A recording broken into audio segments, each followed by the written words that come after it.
Born from the aspect of justice, Kayle has taken up her mother's sword and vowed to purge the land of evil in an unrelenting crusade.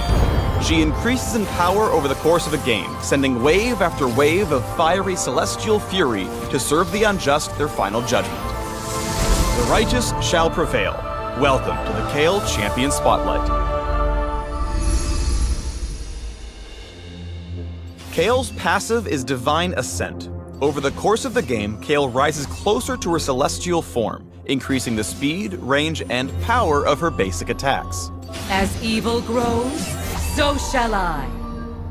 At level 1, Kayle is fueled by Righteous Fury, and her basic attacks increase her attack speed. At max stacks, Kayle becomes Exalted and gains movement speed toward enemies. At level 6, Kayle flies on 2 sets of wings, and when exalted, her attacks launch flaming waves that deal bonus damage. At level 11, Kayle's helmet comes off and another pair of wings appear, signaling that she now attacks from range. At level 16, Kayle transforms into a true champion of justice, wielding 2 swords, becoming permanently exalted, and dealing true damage with her waves of fire. Kayle's E, Starfire Spellblade, has a passive and active effect. Passively, her basic attacks deal bonus magic damage. When activated, Kayle's next basic attack becomes ranged and deals a portion of the target's missing health as bonus damage. After ascending to level 6, this attack damages enemies next to the target as well. Kayle's Radiant Blast pierces the first enemy hit with light, dealing damage, shredding resistances, and slowing any foe caught in the blast. Celestial Blessing heals Kayle and a target allied champion, infusing them both with a burst of speed. It's a short duration buff, so it's better at quickly maneuvering and dodging enemy attacks rather than long-term chases. Kayle decides who lives and dies. Her Divine Judgment makes a target ally completely invulnerable for a couple seconds, then purifies the area around them with a cascade of shining blades.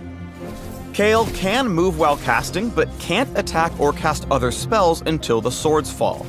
This means it's often better to ult an ally who can dive the enemy team instead of using it on yourself.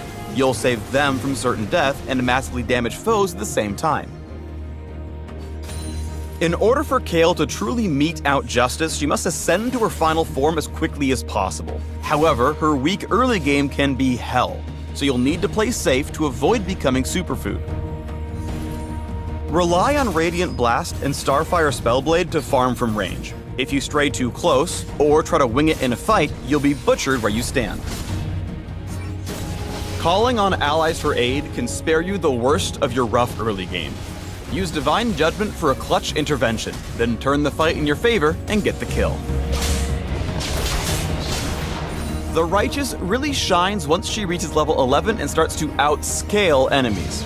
Tower dives are no trouble thanks to Divine Judgment, and your rapid-fire attacks will melt enemies easily. Exaltations all around. Once Kayle's apotheosis is complete, take your crusade across the map for the final victory. Lead your own team into the fray, protecting critical allies while condemning your enemies to a swift execution.